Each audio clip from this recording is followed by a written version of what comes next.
Good morning guys, welcome to my YouTube channel that is Virendra Sir's Biology. Guys, let's continue with our topic Life Process Part 1 Lecture 2. Guys, ये हमारा second topic है, means हमारे पास में science 2 का second chapter है life process part 1. इसके पहले हम हमारा इंट्रोडक्शन टॉपिक रेस्पिरेशन और रेस्पिरेशन के जो दो टाइप हैं. Respiration consists of two major types. First is aerobic respiration and another one is anaerobic respiration. Both types we discovered in previous lecture.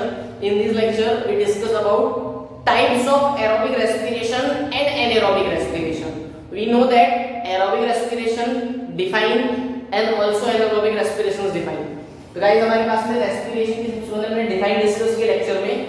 respiration की define हम एक बार फिर से देख लेते हैं क्या है. respiration क्या है? इंट्रासेल्युलर ऑक्सीडेशन प्रोसेस है जो लाइफ में होती है, जो हमारे बॉडी में हो रही है. Respiration is an intracellular oxidation process in which complex substance is converted into simpler substance with the release of energy in the form of ATP. तो गाइस हमने ये दो रिएक्शन देखी हुई थी. कौन सी? कॉम्प्लेक्स मींस क्या? C6H12O6 plus O2 is converted into H2O plus carbon dioxide plus 38 ATP molecule, जिसमें हमने क्या किया था? रिएक्शन बैलेंस करने में हमें पता था सिंपल सभी में क्या लगा देना है? 6 लगा देना है, रिएक्शन खुद ही बैलेंस हो जाएगी. देन इसी के बाद में एनारोबिक रेस्पिरेशन मींस क्या लिखे थे हमने? Intracellular oxidation process in which complex organic substance is broken down into simpler oxidation, simpler substance the release of energy in absence of oxygen. जहां पे ऑक्सीजन नहीं था तो carbohydrate C6H12O6 absence of oxygen में क्या मिलना होता है? C2H5OH ethanol plus CO2 plus कितना ATP? 2 molecules of ATP. लेकिन यहाँ पे कितना लगाना है? 2 और यहाँ पे कितना लगाना है? 2. तो ये हमारी रिएक्शन बैलेंस हो गई aerobic respiration as well as anaerobic respiration. तो ये हमने देख चुके हैं प्रीवियस लेक्चर में. गाइस किसी को भी अभी डिफिकल्टी है, इतना जो भी मैंने लिखा है अगर नहीं क्लियर हुआ है तो आपको इसका प्रीवियस वाला लेक्चर देखना पड़ेगा. कौन सा? Life process part 1. मैं डिस्क्रिप्शन में लिंक डाल देता हूं, आप वहां से पूरा लेक्चर देख सकते हैं. ठीक है, हमारा पूरा लेक्चर इंट्रोडक्शन वाला बना है. इसी के बाद में साइंस 1 का आपको सब्सक्रिप्शन पैकेज अगर डाउनलोड करना है या आपको परचेस करना है तो मेरे नंबर पे कॉल कीजिए. आपको सिर्फ साइंस 2 के लेक्चर दिख रहे हैं, साइंस 1 के नहीं दिख रहे हैं. किसी भी स्टूडेंट को अगर ज्वाइन करना है तो मेरे नंबर पे आप कॉल कर सकते हैं. अगर मेरे एकेडमी का स्टूडेंट है उसको कोई प्रॉब्लम नहीं है, उसके पास में सब्सक्रिप्शन भी मिल जाएगा. भाई जिसको भी डाउनलोड करना है अदर एकेडमी का है, लेकिन अगर उसको मेरे क्लासेस का साइंस 1 का पैकेज डाउनलोड करना है तो आप बिल्कुल मेरे नंबर पे कॉल कर सकते हैं और अपना सब्सक्रिप्शन रजिस्टर कर सकते हैं. गाइस इसी के बाद में रेस्पिरेशन के दो टाइप हैं, एरोबिक रेस्पिरेशन और एनारोबिक रेस्पिरेशन. एरोबिक रेस्पिरेशन की अगर मैं बात कर रहा हूं, एरोबिक रेस्पिरेशन की अगर मैं बात कर रहा हूं तो एरोबिक रेस्पिरेशन के 3 मेजर टाइप हैं. First is glycolysis, another one is Krebs cycle and third one is ETC, electron transport chain. क्या बोल रहा हूं? Electron transport chain. First is glycolysis, another one is Krebs cycle. इसी के बाजू में एक वर्ड लिखा हुआ है TCA साइकिल.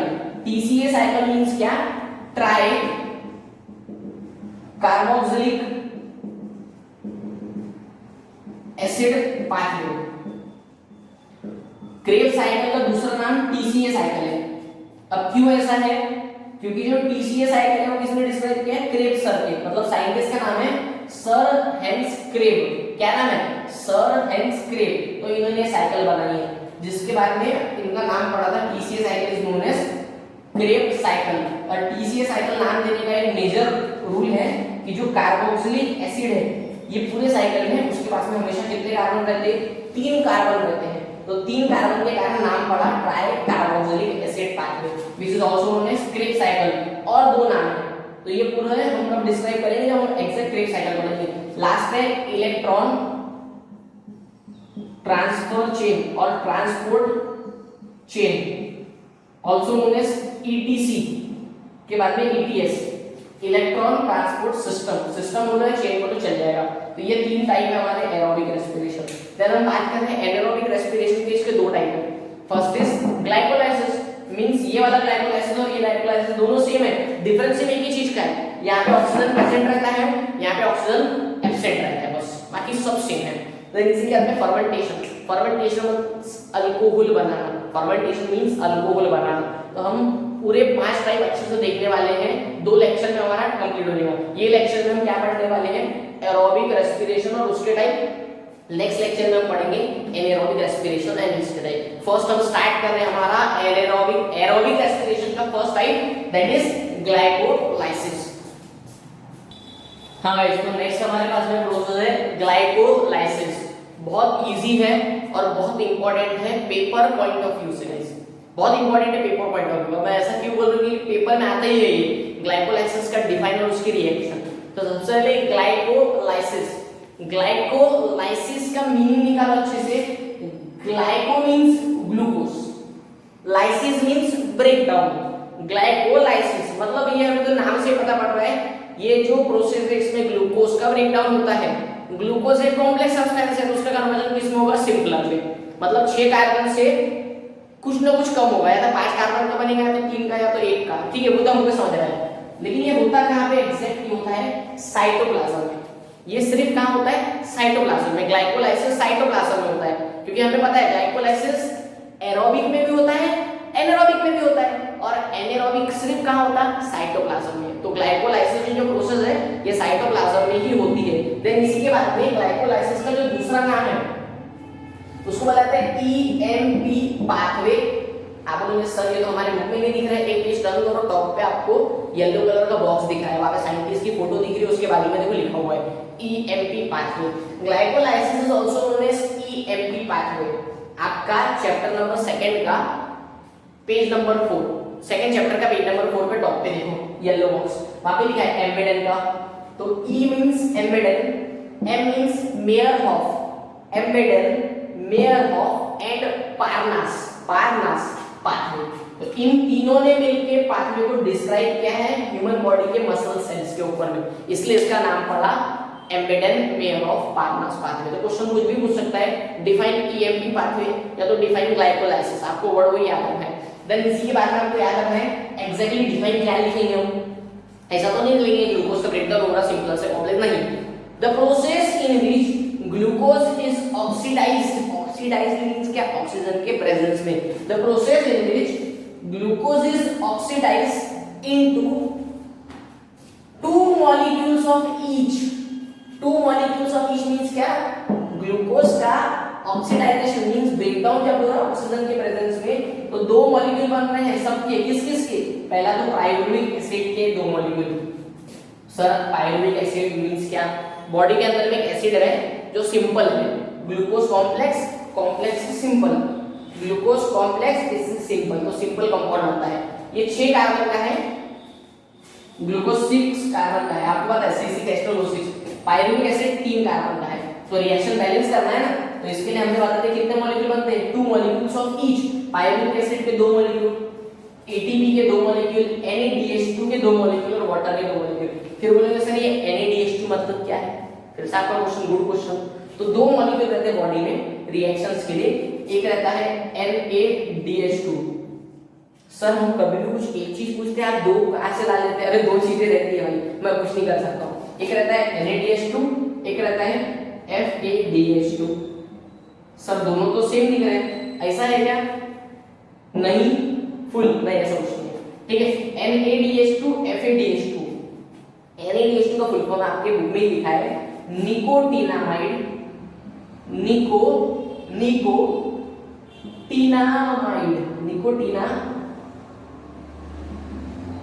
निकोटिनामाइड, ठीक है, nicotinamide adenine dinucleotide, nicotinamide adenine dinucleotide. ठीक है, निकोटिनामाइड एडेनिन डाइन्यूक्लियोटाइड। दूसरा word FADH2, F means flavin, adenine dinucleotide, nicotinamide adenine dinucleotide, flavin adenine dinucleotide. तो ये दोनों मॉलिक्यूल्स प्रेजेंट रहते हैं बॉडी में। आप लोगों सर कुछ काम है क्या, बिल्कुल काम है। निकोटिनामाइड एडेनिन डाइन्यूक्लियोटाइड अगर प्रेजेंट है बॉडी के अंदर में, तो इससे बॉडी में कितने एटीपी मिलते हैं, 3 एटीपी मिलते हैं। कितने, 3 एटीपी, एक नहीं 3 एटीपी। निकोटिनामाइड एडेनिन डाइन्यूक्लियोटाइड के कारण कितने एटीपी बनते हैं बॉडी में, 3 एटीपी। फ्लेविन एडेनिन डाइन्यूक्लियोटाइड के बॉडी में कितने बनते हैं 2 एटीपी। बहुत काम की चीजें मैंने बता दी आपको, ये हमें इलेक्ट्रॉन ट्रांसपोर्ट चेन में पढ़ना है, लेकिन नाम आ गया तो मेरा काम है आपको बताना। निकोटिनामाइड एडेनिन डाइन्यूक्लियोटाइड से 3 एटीपी मिलते हैं, फ्लेविन एडेनिन डाइन्यूक्लियोटाइड से 2 एटीपी मिलते हैं। एटीपी मींस क्या, एनर्जी मिलती है। फिर से कॉम्प्लेक्स सब्सटेंस का कन्वर्जन सिंपलर में होके क्या रिलीज हो रही है, एनर्जी रिलीज हो रही है, एनर्जी मिल रही है, मींस हमारी प्रोसेस बराबर पढ़ रहे हैं हम। ग्लाइकोलाइसिस कार्बोहाइड्रेट खाने के कारण क्या निकल रही है, एनर्जी, और ये एनर्जी बॉडी में क्या होने वाली है, यूज होने वाली है। तो बिल्कुल बिल्कुल सही जा रहे हैं हम गाइस।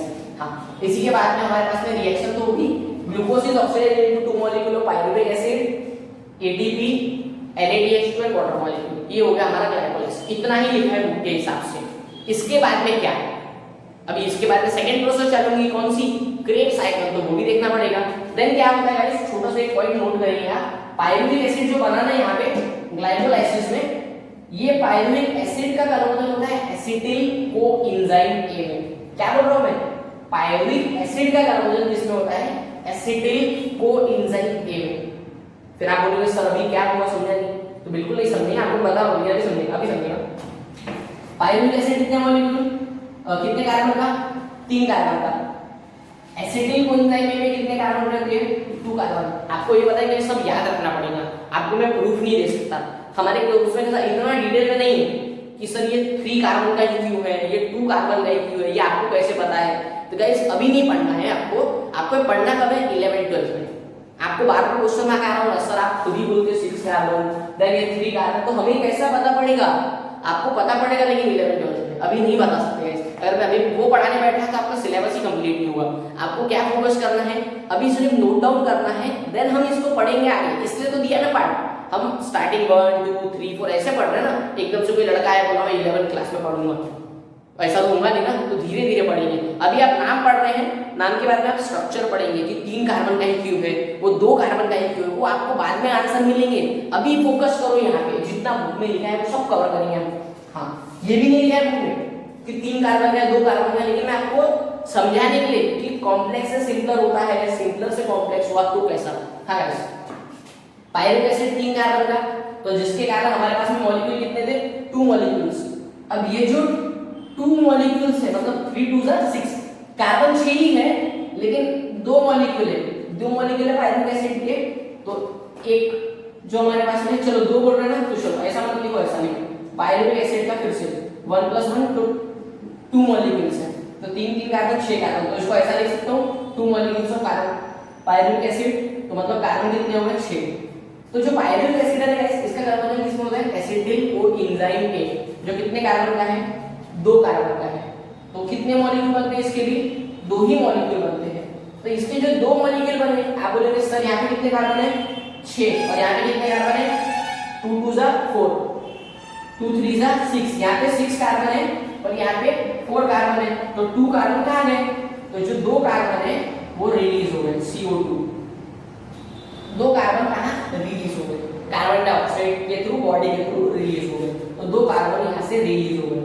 तो सेल्यूलर प्रोसेस मींस एक एक चीज बहुत काम की लिखी है, सिर्फ आपको ऐसे पढ़ाने वाला चाहिए, मींस वो लाइन का मीनिंग समझ रहा है क्या, बराबर वहाँ पे लिखा है कि 2 कार्बन डाइऑक्साइड के मॉलिक्यूल बाहर निकलते हैं और साथ में क्या भी निकलते होंगे, 2 NADH2 भी 2 बने ना, तो ये भी 2 बाहर निकलते हैं। कहाँ बाहर निकलते हैं वो देखना है। हाँ, अब ये बाहर कहाँ निकलते हैं, बाहर नहीं निकलते हैं, ये एग्जैक्ट ये तो बाहर निकल गया, कार्बन डाइऑक्साइड एक्सक्रीट हो गया बॉडी से, ये CO2 बाहर निकल गया, कार्बन डाइऑक्साइड बाहर निकल गया, लेकिन जो अभी ये एसिटिल कोएंजाइम ए बना है इसका क्या, तो ये नेक्स्ट साइकिल में आता है जिसका नाम है ट्राई कार्बोक्सिलिक एसिड पाथवे और TCA पाथवे। तो यहाँ तक के गाइस हमारे पास में नोट डाउन करके रखो आप कि हुआ क्या है, ग्लाइकोलाइसिस मींस क्या, the process in which glucose is oxidised into 2 molecule of each, that is pyruvic acid, water molecule का ATP मॉलिक्यूल है NADH2, NADH2 को full form nicotinamide adenine dinucleotide. एक ATP, अगर हमें निकोटिनामाइड का एक मॉलिक्यूल है तो एक मॉलिक्यूल से कितने ATP, 3। फ्लेविन एडेनिन डाइन्यूक्लियोटाइड के अगर एक मॉलिक्यूल है तो कितने ATP, 2 ATP। अगर मैं बोल रहा हूँ निकोटिनामाइड एडेनिन डाइन्यूक्लियोटाइड के 2 मॉलिक्यूल है तो कितने ATP, 2 × 3 मींस कितने, 6 ATP। वो भी समझो, अगर एक मॉलिक्यूल है तो 3 ATP, 2 है तो 6, 3 है तो 9, 4 है तो 4 3 12, तो वो आपको याद रखना। यहाँ तक आप याद रखो, नेक्स्ट में पढ़ा रहा हूँ आपको क्रेब्स साइकिल, इसका बहुत काम है वैसे। अब दो जो एसिटिल कोएंजाइम ए के जो मॉलिक्यूल है वो कहाँ जा रहे हैं वो देखते हैं हम नेक्स्ट पार्ट में, हमारा टीसीए पार्ट में। हाँ गाइस, तो नेक्स्ट है हमारे पास में सेकंड पार्ट में जिसका नाम है टीसीए साइकिल और क्रेब्स साइकिल। सर आपने बहुत सारे नाम लिख दिए ऊपर, आप बिल्कुल वो देखो, लेकिन 2 मिनट रुक जाओ, मैं बता रहा हूँ आपको पूरा अच्छे से, कंसेप्ट क्लियर होंगे। एक मैं आपको क्वेश्चन भी दिया एक्सरसाइज में, वो भी आपको पढ़ा देता हूँ। सबसे पहले हम जहाँ पे रुके थे वहां से कंटिन्यू करते हैं हमारा पॉइंट। पायरुविक एसिड का क्रमबद्ध किसमें हो गया था? 2 molecules of acetyl coenzyme A. आपका जो बुक का टीसीए साइकिल दिख रहा है ना, वहां पे देखो स्टार्टिंग यहीं से हुआ है, 2 molecules of acetyl coenzyme A enters in, अरे ये पूरी जो प्रोसेस है वो कहां पे हो रही है देख रखिए, साइटोप्लाज्म, क्योंकि हमें पता है ग्लाइकोलाइसिस कहां पे होता है? साइटोप्लाज्म। तो जैसे ही ये पूरी प्रोसेसेस हो गई, होने के बाद में क्या होता है, ये जो हमारा एसिटिल कोएंजाइम ए है वो नेक्स्ट प्रोसेस के लिए जाता है। ग्लाइकोलाइसिस के बाद में कौन सी प्रोसेस है? टीसीए। पहले कौन सी होती है? ग्लाइकोलाइसिस। ग्लाइकोलाइसिस के बाद में टीसीए, टीसी के बाद क्या पढ़ेंगे हम? Etc, electron transport chain. हाँ गाइस, तो जो एसिटिल कोएंजाइम ए है ये एंटर कहां पे हो गया? अभी माइटोकॉन्ड्रिया। माइटोकॉन्ड्रिया में बहुत सारी चेन लाइक रिएक्शन हुई और रिएक्शन से क्या मिलके बना? Cyclic process. मतलब क्या? साइकिल वाइज प्रोसेस, एक साइकिल घूमती है, पूरी साइकिल हमें नहीं पढ़ना है, 11th में देखेंगे, लेकिन साइक्लिक प्रोसेस होती है जिसमें 4 लोग बनते हैं, carbon dioxide, water molecule, NaDH2, FADH2। बस यहाँ तक के लिखा है बुक में, हो गया, इतना ही क्रेब्स साइकिल। लेकिन ये एग्जैक्ट क्रेब्स साइकिल नहीं है, एग्जैक्ट मैं भी पढ़ा रहा हूँ आपको, बुक में इतना ही लिखा है, लेकिन एक्सरसाइज में गिव रीजन में क्वेश्चन लिखा हुआ है, आप देख सकते हैं एक्सरसाइज में, why citric acid pathway is known as TCA pathway और C6 पाथवे। अब ये बोलेंगे ये कहाँ से आया, तो ये क्वेश्चन यहीं से उठा है, लेकिन कैसे वो हम अभी डिराइव करेंगे। जैसे बुक के हिसाब से इतना लिखा है, इतना अच्छा नहीं लिखा है, तो हम देखते हैं एग्जैक्टली क्या पढ़ना है। सबसे पहले TCA cycle is known as Krebs cycle, क्यों? तो जो एक साइंटिस्ट है जिनका नाम है सर हेंस क्रेब, क्या नाम है? सर हेंस क्रेब, इन्होंने साइकिल दी है जिसके कारण टीसीए साइकिल का नाम पड़ा क्रेब साइकिल। इनको नोबेल प्राइज भी मिला 1953 में। 1953 में डीएनए डिस्कवर किया था जेम्स वाटसन और फ्रांसिस क्रिक, उसी साल इन्हें नोबेल प्राइज मिला है, ये भी याद रखो।